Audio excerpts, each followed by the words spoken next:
Moray Verabotai, Shalom Uvracha, ce Shabbat, on l'appelle Shabbat Shkalim. On sortira deux Sefrei Torah, dont le premier on lira Parashat Shavua, Parashat Vayakhel. Dans le deuxième, on lira le premier passage de Parashat Kitissa qui parle du don de Mahasit HaShekel. Si jamais un Hatan à la synagogue, notre minhag de lui sortir un Sefer Torah supplémentaire, il ira à Avram Zaken, il y aura 3 Sefer Torah. Et quand ça tombe Rosh Chodesh, il y a 4 Sefer Torah. Donc c'est un Shabbat qui est très important. En plus, on l'appelle Shabbat Mevarchin, parce que le Shabbat Shkalim, toujours, c'est le Shabbat qui vient avant Rosh Chodesh. Adar, à moins que lui-même, c'est Rosh Chodesh. La paracha commence Vayakhel Moshe et Kol Adad Beni Israël.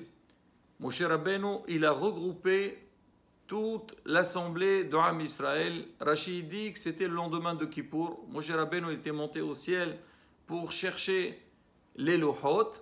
Et le jour de Kippour, Akadosh Baruch il lui a dit Salahti Kidvarecha, parce qu'Am Israël, malheureusement, il a fait le Hegel. Moshe, il a réussi, comme on dit, à calmer la colère d'Akadosh Baruch. Hachem, il a pardonné le peuple d'Israël. Et il était de retour le lendemain de Kippour. La première des choses, Moshe Rabbeinu, il a regroupé le Ham Israël. Il faut leur parler, bien sûr. Il attend tous. Il a beaucoup de choses à leur dire. Et de quoi il parle, Moshe Rabbeinu? Moshe Rabbeinu, il parle de la mitzvah de Shabbat. Sheshet yamim te'aseh melacha. Hachamim, ils disent, c'est quoi le lien? Et en plus, on parle dans la suite, on va parler du Mishkan. Alors pourquoi Moshe Rabbeinu, il a parlé spécialement de la mitzvah de Shabbat, et surtout qu'on sait que dans la Torah, on a déjà parlé dans les autres parashiot. Et là, Hachamim apprennent de là que le Shabbat pour le Ham Israël, c'est vrai que Shabbat Minucha, c'est un jour de plaisir, c'est un jour de repos, mais on doit s'investir dans l'étude de la Torah et surtout dans la communauté, autour de son Rav, et que le Rav, il faut qu'il soit présent pour transmettre des shiurim, informer sa communauté sur ce qu'ils ont besoin, que ce soit au niveau de la halakha, que ce soit au niveau de la daracha, c'est-à-dire faire du moussar, des midrashim, et c'est grâce à ça qu'ils vont pouvoir s'élever quelque part. Moshe Rabbeinu l'a compris, si Am Israël, malheureusement, ils ont fait le Hegel, c'est pas pour rien. C'est vrai qu'ils ont appris beaucoup de choses, ils ont reçu la Torah, mais quand il n'y a pas un chef, il n'y a pas un grand qui gère, qui guide son kahal, son public, chez Mishmor, c'est la grande perturbation, et c'est ce qu'on avait dans le Hegel, donc il y avait Erev Rav. Maintenant, donc le Shabbat, il faut que... Donc le message qu'on apprend de Moshe Rabbeinu, c'est qu'il faut qu'il soit consacré pour l'Imouda Torah aussi, pour apprendre la Da'at et Taderech Asher Yel Chouba. Alors sur ce Inyan, il y a beaucoup qui posent la question. Ils disent, la Torah, elle dit Sheshet Yamim Te'aseh Melacha Ubayom HaShevi'i Yelachem Chodesh Shabbat Shabbaton Lashem. Alors ils disent, mais on ne comprend pas. Moshe Rabbeinu, tu veux dire au peuple d'Israël de respecter le Shabbat? Il n'y a pas de problème. On sait, c'est une règle, c'est une loi. Mais qu'est-ce que tu as besoin de leur dire Te'aseh Melacha? Le travail, il sera fait. Maintenant, tu parles du Hol ou tu parles du Shabbat? Et en plus, si tu veux leur dire qu'ils doivent travailler, il fallait dire Shtamim, Ta'aseh Melacha. C'est un ordre qui donne Moshe Rabbeinu au peuple d'Israël. C'est quoi Ta'aseh? Alors, Hachamim, ils ont donné beaucoup de réponses. On va essayer de donner quelques-unes. On dit, c'est quoi en fait Ta'aseh Melacha? On dit, ça dépend. Si la personne, elle respecte le Shabbat, alors Bezat Hashem, son travail, il sera fait d'office, ne t'inquiète pas. Hachem, il te donnera ce que tu as besoin. Malheureusement, il y a beaucoup de gens qui pensent, si on ne travaille pas Shabbat, alors on va avoir de problèmes de parnassa. On ne dit pas du tout. Respecte le Shabbat. Fais le nécessaire pour le Shabbat, tu verras. L'Iqrat Shabbat lechovenelcha, kihi meqora beracha. Quand nous, on va vers le Shabbat, elle va nous donner la bracha dans tout. Alors d'autres, ils expliquent, ils disent, c'est quoi Te'aseh melacha? L'homme, il doit se mettre dans sa tête, ça y est, le travail a été fait. Même si tu n'as pas fini, on va dire que tu as commencé un travail ou tu as un projet, alors le Shabbat, tu vas encore penser à ce projet-là. On te dit non. Il faut savoir, ça y est, Shabbat est arrivé, mon travail a été fait. Et bien, tu verras la grande aslaha. Et Raboté, on va raconter une histoire avec notre maître Rabbi Rahamim Houri, à Rishon. À Djerva, il y avait un Kadosh Elyon.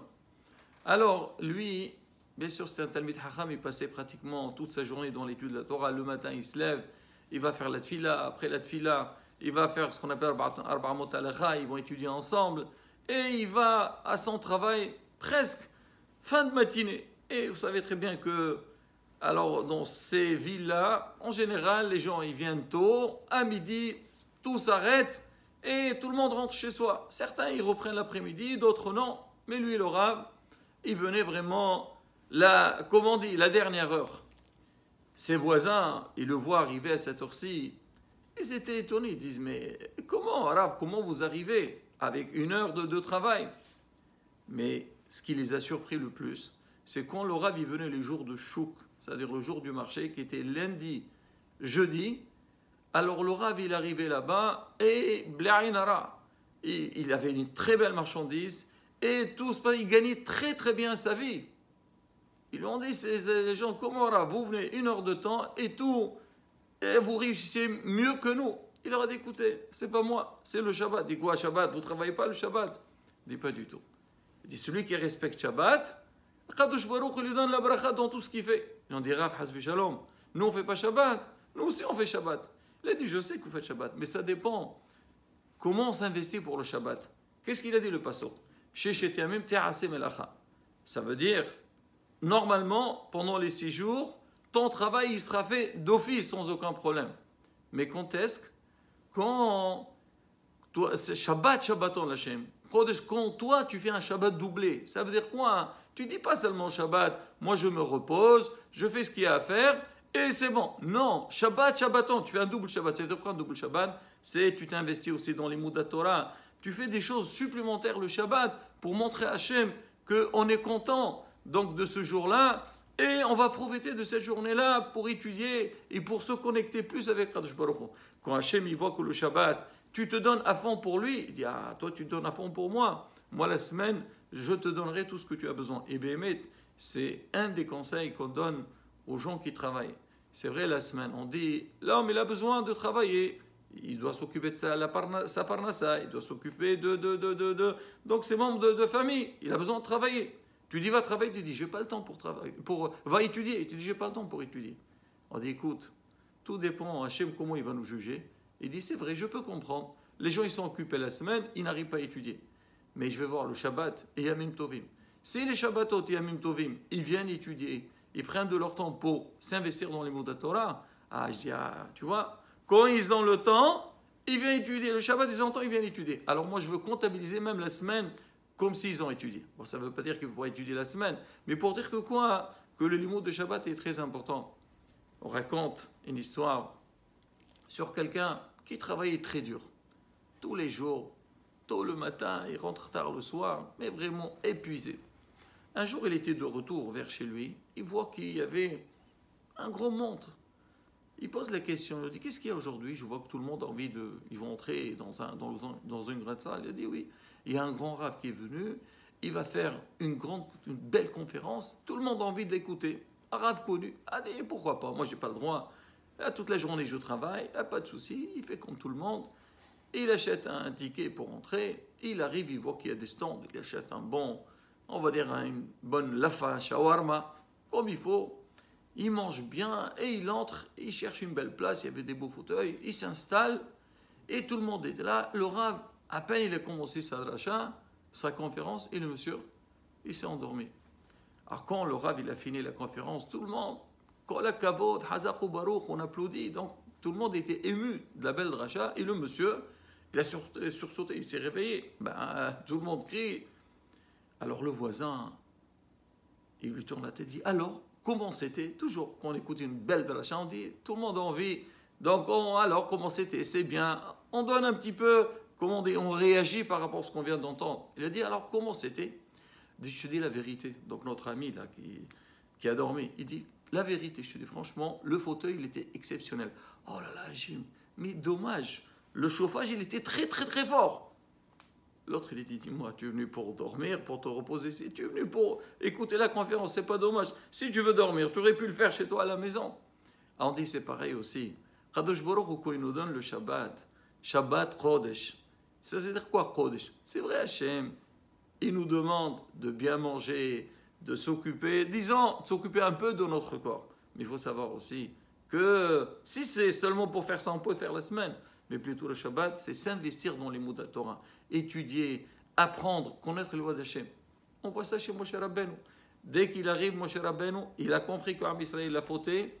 S'ils ont fauté, parce qu'il manque quelque part d'informations, et il leur dit, voilà, maintenant c'est Shabbat, et il faut étudier et connaître le loi d'Akadosh Baruch Hu.